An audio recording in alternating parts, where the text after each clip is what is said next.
welcome back, Rankers. How you going?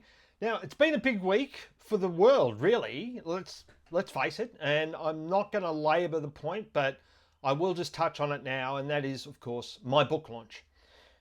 I'm just kidding. But that is important, and I will come back to that. But Google Trends is back to normal, and I'm not going to talk about it. I'm not even going to sort of say anything more about it, but certainly my prediction was correct last week, yet again. So that's only one I've got wrong in 20 years of using Google Trends or Google Insights for Search. Okay, speaking of 20 years and Google's Insights for Search, apparently it's our 19th birthday on YouTube today. So thank you very much, everyone who has been subscribing and sharing the content. And yeah, I didn't realize, but yeah, we're now going into our 20th year. So how about that? But on the book, it has launched finally. And I'm really happy with some of the response I'm getting. And we launched it at a webinar that I did, which is probably the most interest I've had in any webinar I've ever done. And that was all about a lot of the content that's in the book, but obviously not all of it because I can't get to all of the content, and it was only a half-hour webinar. But thank you very much, everyone who attended that webinar. We had a lot of interest and certainly a lot of feedback from that webinar. And we've already had a whole bunch of people go out and get the book. I think we're up to 90 now from that webinar. So thank you so much, everyone. And a lot of the questions that we were getting at the end were around some of the areas that I'm thinking about where this is heading. So I'm not necessarily thinking, in the next 2 months or even, dare I say, 2 years. I'm sort of thinking more 3 or 4 years. And what I'm thinking about is what's the future of business online? Are we going to have websites even? And these are some of the questions I address in the book and some of the things we talk about in the webinar itself. And of course, the other big thing that happened the day after the webinar was that Search GPT was launched. Now, if you haven't used it, I'm not sure if it's available to everyone or only people using the paid version. But, for instance, it does local search. And that to me is quite extraordinary. I don't know whether it's going to know where I live, but let's just try it out. So let's do a local search, and we'll just go restaurants. I can type with great reviews near me. Let's see what it comes up. Searching the web, because I haven't specifically told it my address. Oh, it's getting it from my IP address because it thinks I'm in Sydney, right? And that's interesting because it's a little bit creepy, but that's where it's getting from. The reason it thinks I'm in Sydney is because I'm on Starlink, and Starlink has an IP address of Sydney. So that's interesting. So now I'm going to give it information of where I live. I live on the Mornington, and see if it lies to me. I live on the Mornington, oops, typing without glasses is probably not a good idea. Mornington Peninsula. I said the Peninsula dial. Peninsula in Victoria. I'm not even going to say Australia because it's already got Sydney, so it should know Australia. And then I'm going to ask it, why did you give me Sydney restaurants?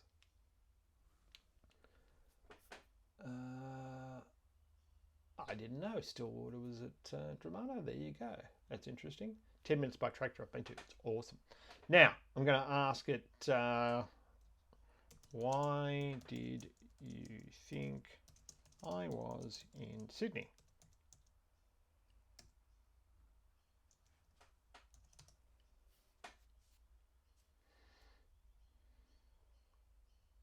Okay. So I didn't lie, but it just sort of went and did it. Okay, so now it's going to know everything I do that it's where I live. So it should now in the next sort of chat sessions, because I've got memory switched on, tell me where it is. Now that's great. I can go and ask it more questions about that. I can't do that with Google, right? And this is what I'm talking about in the book, is that the reason these tools will proliferate, and it's not, people are worried about things like, or they're doing sort of comparisons, oh, Search GPT isn't going to kill Google.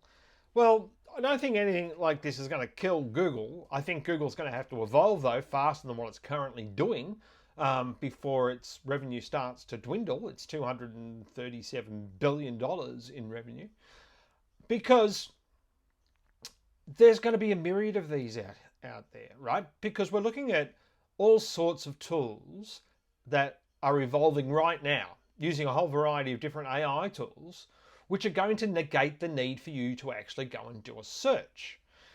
So, you look at Perplexity AI, and we've shown graphs before where we see searches for the Python language model, which is now officially the most popular coding language on GitHub, and yet its searches on Google are dropping through the floor. And that drop has started since January 2023, right? So that's when ChatGPT came online. And people are saying in our industry, oh, it's not a big deal, it's not a big deal. Not right now, but it's moving fast, right? And this is why I'm saying to businesses, and why I wrote the book. Did I mention the book? Why I wrote the book is because unless you get on board with these sorts of things now and get around your head around what's going on, then you're going to be behind the eight ball, because your competition's going to be one step ahead of you.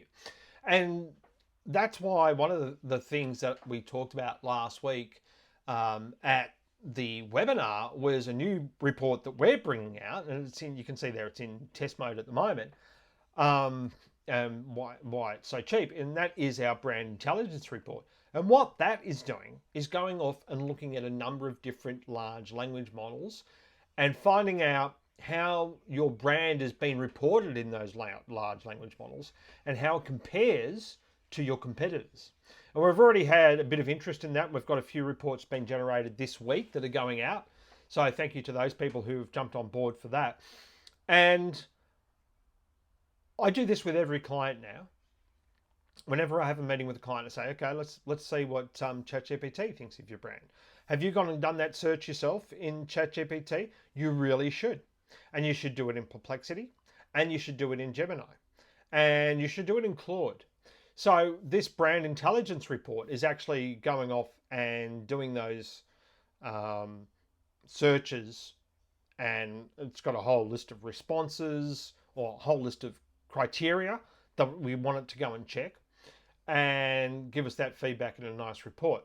And the reason that we're doing that is because it's not as time consuming as doing it manually in ChatGPT, but like we use, say, incognito mode with Google search, what I've just shown you there about my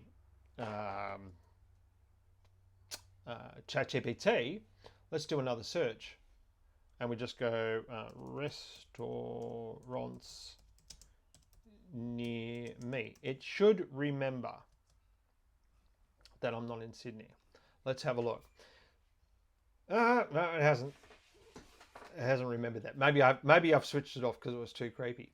But anyone who's got the memory switched on, it's going to remember things from past conversations.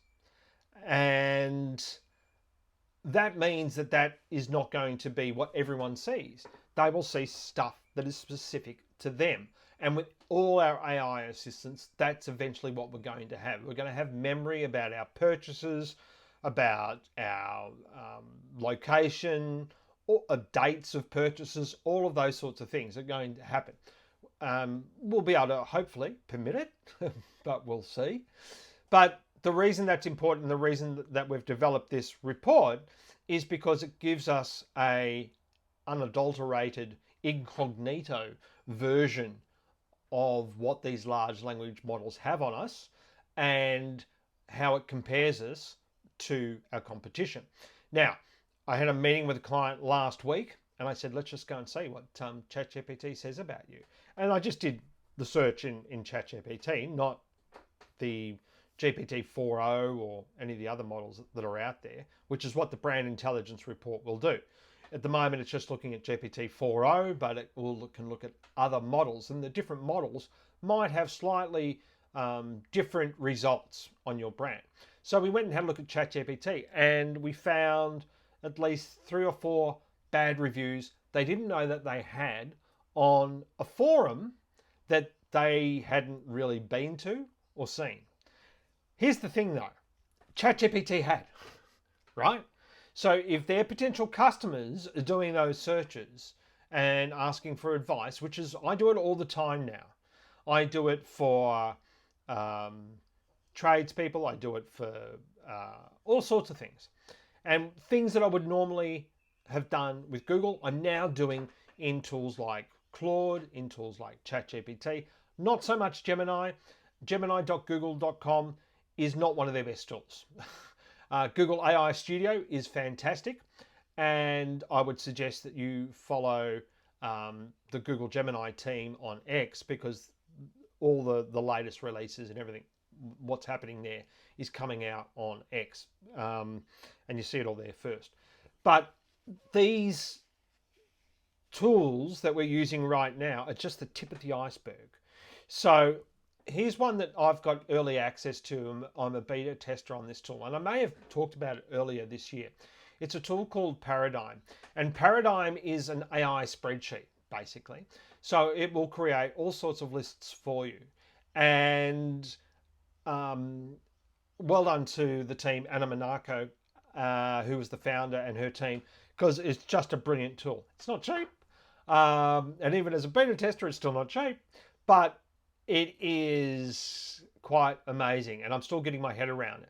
But the reason I'm telling you about this tool is because these would be things that you would normally have had to go and do with Google, like creating a sales prospect list. Now, I've updated I said I want custom templates, and I've just updated my profile. So now I can get PR contacts, and this is the one that I'm building for clients at the moment, price comparison, right? So you think about that. If you're a retailer right now, you're probably doing that sort of exercise via Google. Well, now we can do it with this tool. And it's these sorts of things that you will not be using Google for before anymore. And it's because it's using another search engine called Exa.ai, which is a search tool for large language models. So it goes off and grabs the data, and then the different large language models, and Anna has said they're using a few different ones in my correspondence back and forth to her. And the results are pretty amazing. And it's still in testing at the moment, and it's a little bit, obviously there are little things that you'd like improved, but what I'm seeing so far is quite amazing. And the ability to just tell it what templates you want. Now, all of these tools, including our brand intelligence report, Paradigm, all of these other tools, the cost comes down to the number of tokens that are being used by the large language models. And in Paradigm's case, what Exa AI is also charging for those credits or tokens. And it's the amount of data that you get back. Now, if you prompt these tools the wrong way, if you don't have clearly thought out exactly what the output that you want from these tools should be, then you're going to waste your money, because all of these tools get charged by tokens. So for instance, a spreadsheet I've created this morning, after I created it, I went, probably should have done this, and probably should have done that, probably should have done this. And that spreadsheet cost me 400 credits. What's a credit? We don't exactly know, but we know what the credits cost, and they cost 0.0005 of a dollar. And I've got about 25 usable rows of data from that. Okay, so it starts to mount up if you aren't prompting properly. So with all of these things, think of how is your business being perceived by all the different models out there, including, the ones that this is using. You need to understand, which is why we've developed the brand intelligence report. And I'll put the links to, obviously, to the book and the brand intelligence report in the description on YouTube. So have a look for it there if you're watching this on another platform. Depending on how long the video goes, it may or may not make it to LinkedIn. So I better wind it up now. But I'd just like to finish off by saying thank you, everybody, for the last 19 years. I wouldn't say I look forward to another 19, but I'm hoping I'm doing something else by then. I think we all will be. I think we'll all be maybe basking in the light of our AI servants, or we will be being controlled by the machines themselves. Who knows? I prefer to look on the bright side and have a sensational week. Thanks again to everybody who came to the webinar last week and has already purchased the book. Thank you to all those people. And if you have purchased the book, please leave a review and please just click on the link, even if you don't want to purchase it, because apparently that helps as well. So thank you very much, everyone, and we'll see you next week.